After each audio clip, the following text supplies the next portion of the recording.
बांधों और बहुउद्देशीय परियोजनाओं के विषय में पिछले 2 वीडियो में आपने मेरे साथ समझ विकसित की।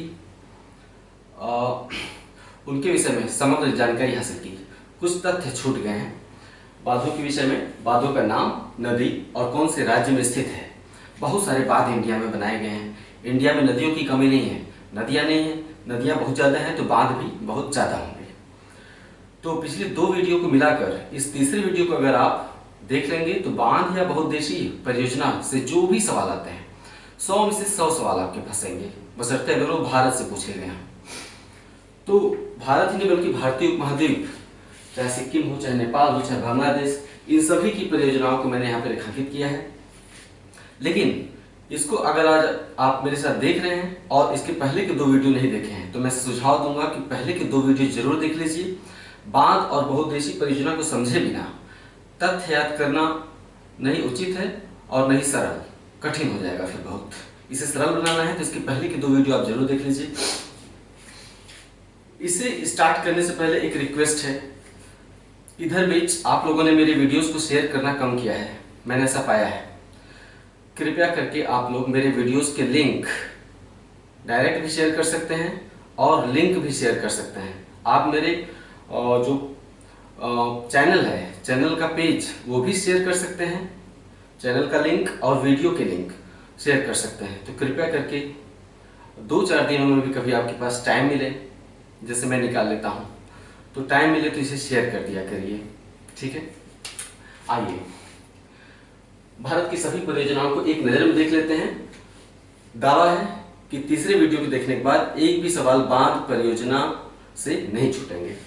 सबसे पहले हम शुरुआत करते हैं जम्मू कश्मीर की परियोजना के साथ। लाल रंग से राज्यों के नाम लिखे हुए हैं, ठीक है, लाल रंग से राज्यों के नाम लिखे हैं। काले रंग से परियोजना या बांध का नाम लिखा हुआ है और नीले रंग से किस नदी पर स्थित है वो लिखा हुआ है, ठीक है। जैसे कि भाखड़ा और नागदा झाकरी सतलज नदी पर है। कौन से राज्य में? हिमाचल प्रदेश में। तो आप तो ऐसे भी देख के इसे लिख सकते हैं, मुझे बोलने की जरूरत ही नहीं थी। मुझे उम्मीद है कि आपको साफ दिखाई दे रहा होगा, लेकिन इसमें भी कुछ तथ्य छुपे हुए हैं, उनको बोलते हुए आइए इसे मैं पूरा कर देता हूं। भारत की परियोजनाएं समग्र रूप में। जम्मू कश्मीर की परियोजनाएं, पहला बगलिहार दुलहस्ती सलाल चिनाब नदी पर। आप लिस्टिंग कर लीजिए, ऊपर लिख लीजिए जम्मू कश्मीर की परियोजनाएं, फिर इधर लिखिए परियोजना के नाम और इधर लिखिए नदी का नाम, है ना। इसी तरह पंजाब की परियोजनाएं, इधर परियोजना का नाम और दाएं साइड में नदी का नाम, इस तरह से लिखते चलिए। तो जम्मू कश्मीर की परियोजना में है बगलिहार दुलहस्ती सलाल चिनाब नदी पर, ठीक है।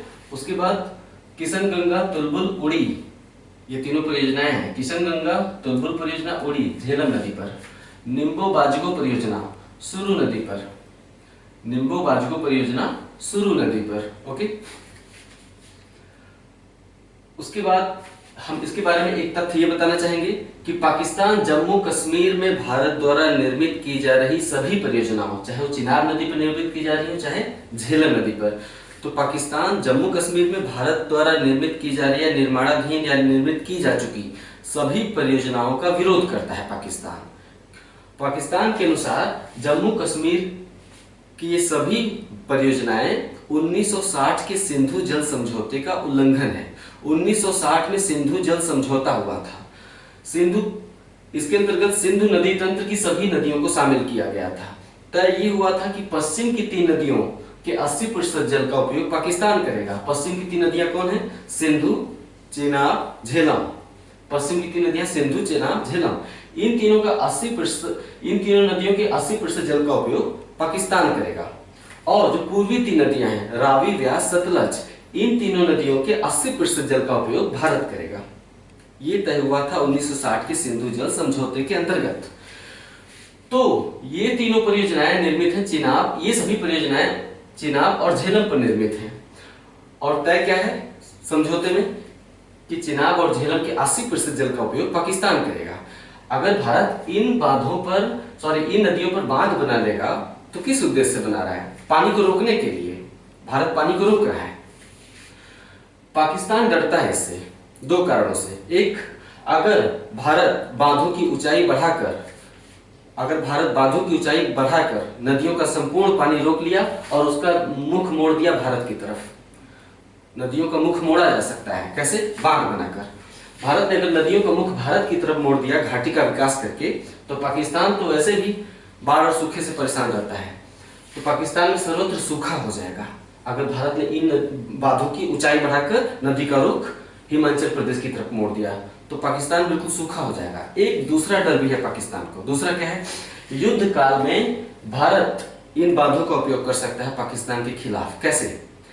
कल्पना करिए, युद्ध काल में भारत दबाव बनाने के लिए इन सभी बांधों का गेट अचानक से पूरी तरह से खोल दे। बांधों में अथाह जल राशि होती है, जो कि बहुत लंबे समय काल में बांधों द्वारा नदियों का पानी रोककर वो अथाह जल राशि निर्मित की गई है। भारत अगर इन सभी बांधों का गेट अचानक से खोल दे, तो ये नदियां कहां जाती हैं? पाकिस्तान में। अचानक से पाकिस्तान पूरा डूब जाएगा, बाढ़ आ जाएगी, चारों तरफ पानी ही पानी हो जाएगा। तो पाकिस्तान इन दो कारणों से डरता है, इसलिए विरोध करता है। आइए अब हिमाचल प्रदेश, जम्मू कश्मीर के ठीक नीचे हिमाचल प्रदेश है, उसकी परियोजनाओं को देख लेते हैं। हिमाचल प्रदेश में भाखड़ा और नाथपा झाकरी, थोड़ा टेढ़ा नाम है, नाथपा झाकरी, ये दोनों परियोजनाएं सतलुज नदी पे है। भाखड़ा, नाथपा झाकरी, सतलुज। भाखड़ा नंगल परियोजना है, भाखड़ा नंगल परियोजना सतलुज नदी पे है, लेकिन भाखड़ा हिमाचल प्रदेश में आता है और नंगल पंजाब में आता है। नंगल परियोजना पंजाब में चला है, सतलुज नदी पे। भाई सतलुज नदी तिब्बत से आती है, हिमाचल प्रदेश में जाती है, फिर कहां जाती है? पंजाब में। तो भाखड़ा हिमाचल में है और नंगल पंजाब में, इसीलिए मैंने नंगल को देखिए यहाँ पर लिखा है। पिछले वीडियो में मैंने तथ्यों को मिसअंडरस्टैंड किया और थोड़ा सा गलत बोल दिया कि भाखड़ा पंजाब में। भाखड़ा पंजाब में नहीं है, नांगल पंजाब में है, भाखड़ा हिमाचल प्रदेश में ही है। ओके, आपने आपत्ति भी की, मुझे अच्छा लगा, कमेंट करते रहिए। कई चीजें तो आप खुद मेरी क्लियर कर देते हैं, बोलते हैं, तो इससे मेरा भी तो फायदा है ना, तो मेरी गलतियों को तुरंत बताया करिए।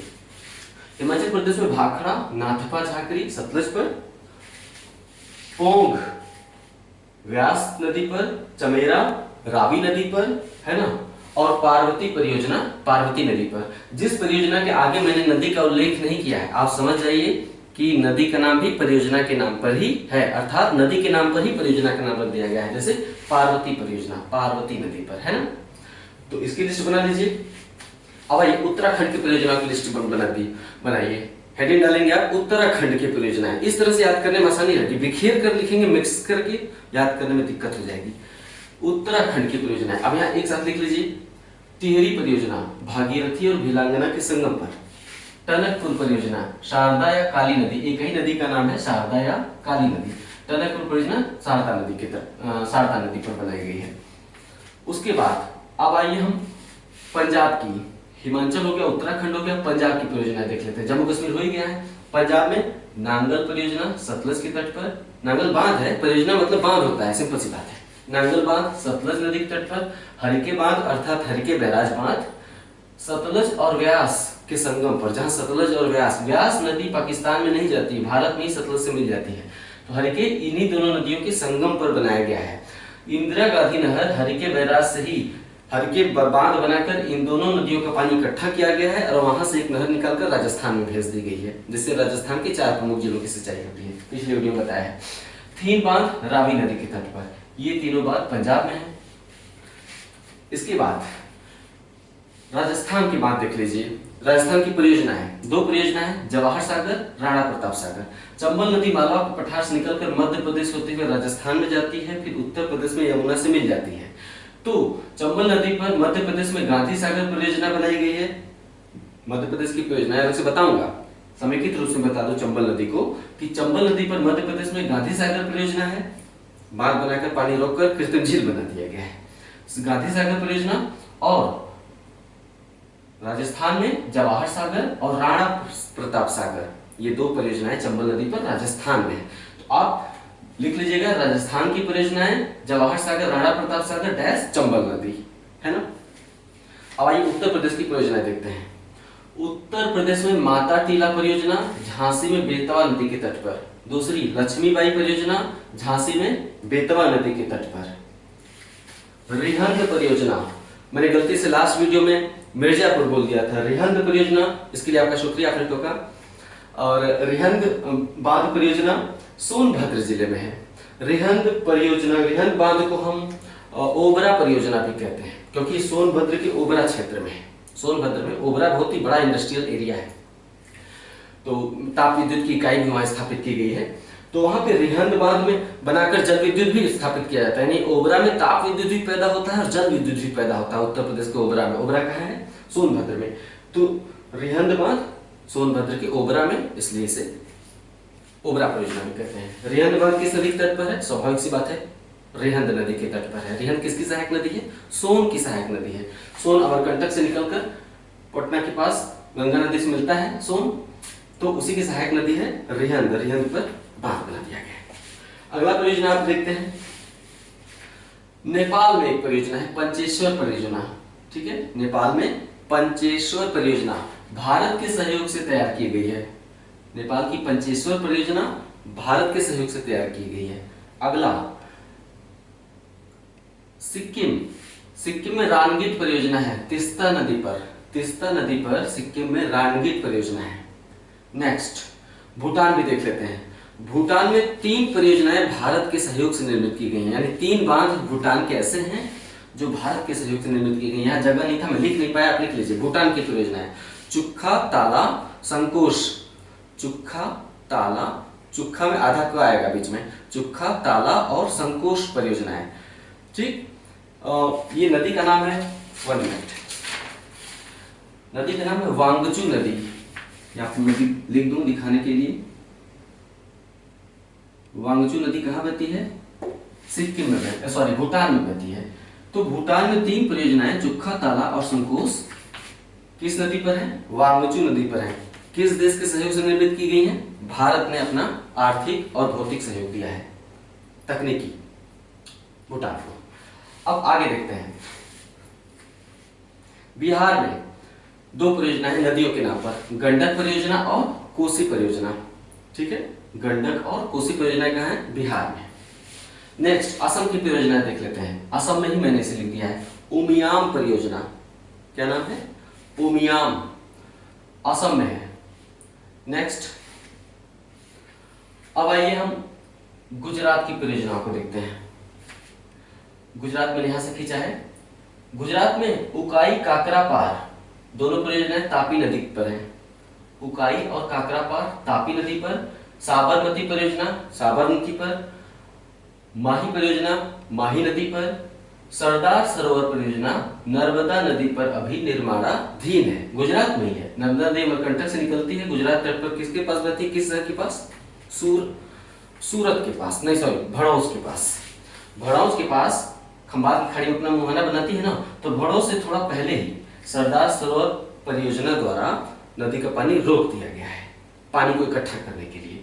तो नर्मदा पर अभी निर्माणाधीन है। ये बहुत ही बड़ी परियोजना है, सरदार सरोवर परियोजना कोई छोटी मोटी परियोजना नहीं। इसे 4 राज्य लाभान्वित होंगे, मध्य प्रदेश, महाराष्ट्र, गुजरात और राजस्थान। भारत के बहुत इतना बड़ा क्षेत्र देख रहे हैं, ये पूरे क्षेत्र में ये पानी भेजेगा सरदार सरोवर परियोजना, नहरें निकालकर। बहुत बड़ी परियोजना, अभी निर्माणाधीन है। सरदार वल्लभ भाई पटेल ने इसकी संकल्पना प्रस्तुत की थी। सरदार सरोवर बांध की परियोजना की संकल्पना सरदार वल्लभ भाई पटेल ने प्रस्तुत की थी। 1961 में जवाहरलाल नेहरू ने इसका शिलान्यास किया था। शिलान्यास मतलब शुरुआत, पहला पत्थर रखना। किसी भवन, बिल्डिंग या परियोजना का पहला पत्थर रखना क्या कहलाता है? शिलान्यास। तो जवाहरलाल नेहरू ने इसका शिलान्यास किया था। शिलान्यास और उद्घाटन में अंतर होता है। शिलान्यास जब काम शुरू होता है तब किया जाता है, और जब काम खत्म हो जाता है तो उसका उद्घाटन किया जाता है ना। मध्य प्रदेश की परियोजना है तवा परियोजना, हेडिंग डालिए, मध्य प्रदेश की परियोजना है तवा परियोजना, तवा नदी पर। बाण सागर परियोजना सोन नदी पर, अमरकंटक से निकलकर सोन चली जाती है बिहार में, तो बाण सागर परियोजना सोन नदी पर है। गांधी सागर परियोजना चंबल नदी पर, मैंने बताया ना चंबल नदी मालवा के पठार से निकलती है, राजस्थान जाती है, फिर यमुना से मिल जाती है। तो चंबल पर मध्य प्रदेश में गांधी सागर परियोजना निर्मित की गई है, और राजस्थान में जवाहर सागर और राणा प्रताप सागर। तो गांधी सागर चंबल नदी पर, ओमकारेश्वर और इंदिरा परियोजना नर्मदा नदी पर। नर्मदा नदी पर ओमकारेश्वर परियोजना महत्वपूर्ण है मध्य प्रदेश में, और गुजरात में कौन सा महत्वपूर्ण है नर्मदा नदी पर? सरदार सरोवर। तो ओमकारेश्वर और इंदिरा सागर परियोजना नर्मदा नदी पर निर्मित है। इसके बाद अब हम देखते हैं महाराष्ट्र की परियोजनाएं। महाराष्ट्र में ढेर सारे जल विद्युत के साधन हैं, बहुत सारे बांध बने हैं। हम बहुत छोटे बातों को नहीं लिखवा रहे हैं, वही लिखवा रहे हैं जहां से सवाल पूछे गए हैं बार बार और आगे पूछे जाने की संभावना है, जो विवादित हैं, हाल में चर्चा में रहे हैं किसी न किसी कारण से। बातों से सवाल अक्सर वहीं से आते हैं जहां भी विवादित होता है या चर्चा में रहा है। तो महाराष्ट्र की परियोजनाएं, पहला कोयना परियोजना, कोयना नदी पर। पूर्णा परियोजना, पूर्णा नदी पर। भीमा परियोजना, भीमा नदी पर। जायकवाड़ी महत्वपूर्ण है, जायकवाड़ी परियोजना गोदावरी नदी पर। छोम बांध परियोजना, छोम बांध परियोजना कृष्णा नदी पर। ओके, मेरी आवाज थोड़ी गूंजती है, आप लोग शिकायत करते रहते हैं। मैं एक माइक्रोफोन ढूंढ रहा हूं, लेकिन इलाहाबाद में पूरा छान मारा, कहीं माइक्रोफोन मुझे मिला ही नहीं। आप लोगों को कहीं पता है कि माइक्रोफोन जो मैं अपने कैम कॉर्डर यानी वीडियो कैमरा से मैं अटैच कर दूं, और होता है ना माइक्रोफोन कान के पास से लेके माउथ के पास ऐसे आता है एक वायर, और उसका एक डिवाइस बेल्ट के पास होता है। तो उससे बोलने पे क्या होता है कि वो डायरेक्ट आवाज माउथ के पास से कैमरे में चली जाती है। कमरे में जो आवाज गूंज रही है वो कैमरे में नहीं जाएगी उससे। तो माइक्रोफोन बहुत ही उपयोगी है मेरे लिए, लेकिन मैंने पूरा इलाहाबाद छान मारा, कहीं नहीं मिला। काफी मैं परेशान भी हुआ। अब सोच रहा हूँ कि कहीं लखनऊ वगैरह से मंगाऊंगा, देखता हूँ क्या होता है। जल्दी इसका समाधान हो जाएगा, 8-10 दिन और झेल लीजिए मुझे मतलब इस आवाज गूंजती ही आवाज को झेल लीजिए। अभी मुझे समय ही नहीं मिल रहा है बहुत ज्यादा कि मैं माइक्रोफोन वगैरह खरीद सकूं, जल्दी खरीदूंगा। ठीक है, तो महाराष्ट्र की परियोजना आपने देखा। अब आई कर्नाटका की परियोजना देखते हैं। यहाँ कर्नाटका मैंने गोल बिंदु बनाया है ना, यहाँ पे लिखा है।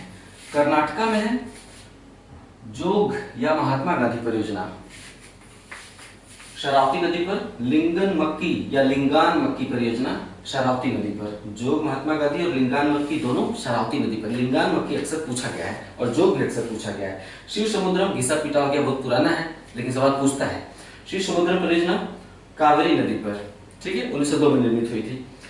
घाट प्रभा, माल प्रभा, भद्रा, कालिंदी, ये 4 परियोजनाएं हैं, ये भी कर्नाटक में ही है। घाट प्रभा, माल प्रभा, भद्रा, कालिंदी, ये सभी परियोजनाएं समान नाम की नदियों पर निर्मित हैं। ये सभी नदियों के भी नाम है, घाट प्रभा, माल प्रभा, भद्रा, कालिंदी। कर्नाटक की नदियां, इन नदियों पर परियोजनाएं बना दी गई हैं। कर्नाटक। आंध्र प्रदेश की परियोजनाएं देखते हैं। आंध्र प्रदेश की परियोजना में नागार्जुन सागर परियोजना, पता ही है, कृष्णा नदी पर। श्रीशैलम परियोजना कृष्णा नदी पर। अलमट्टी बांध परियोजना कृष्णा नदी पर। अलमट्टी बांध परियोजना कृष्णा नदी पर, ये तीनों कृष्णा नदी पर। पोचमपात गोदावरी नदी पर।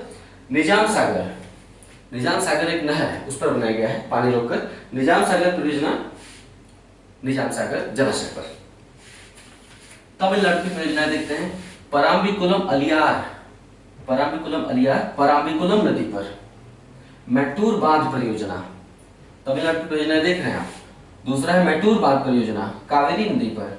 पायकारा परियोजना पायकारा नदी पर। पापनाशम, पापनाशम है ना परियोजना, पापनाशम नदी पर। भाई नदी क्या करती है, लोगों की पाप धोती है ना, तो पापनाशम परियोजना। तमिलनाडु बहुत ही धार्मिक राज्य है, और तमिलनाडु में जितने भी आप शहर देखेंगे, चाहे मदुरै हो, चेन्नई हो, तिरुवनंतपुरम हो, है ना, ये सभी धार्मिक दृष्टि से बड़ी महत्वपूर्ण शहर है। और धर्म और संस्कृति भले ही उत्तर भारत में लोप होता जा रहा है, लेकिन तमिलनाडु यानी दक्षिण भारत के राज्यों में भारत की धर्म और संस्कृति अभी भी काफी हद तक सुरक्षित है। यही रीजन है कि आप देखते हैं कि वहां विवाह शादियों में जेवर, फीमेल्स बहुत ज्यादा जेवर पहन लेती हैं, पूरी तरह से ढक लेती हैं अपने आप को जेवर से। और भी अवसरों पे आप देखेंगे वो परंपरागत परिधान अधिक पहनते हैं दक्षिण भारत के लोग, जीन्स में कम विश्वास करते हैं। जबकि हम उत्तर भारत के लोग क्या है, थोड़ी सी अंग्रेजी सीख लेते हैं और तमाम पश्चिमी परिधान पहनना स्टार्ट। दक्षिण भारत में क्या है, आपसे ज्यादा अंग्रेजी नहीं आती है। दक्षिण भारत में आपसे हमसे ज्यादा अंग्रेजी आती है, लेकिन अंग्रेज नहीं बनते हैं, भारतीय ही है ये। तो तमिलनाडु में नदियों, जो कि धार्मिक राज्य है, नदियों का बड़ा ही महत्व है।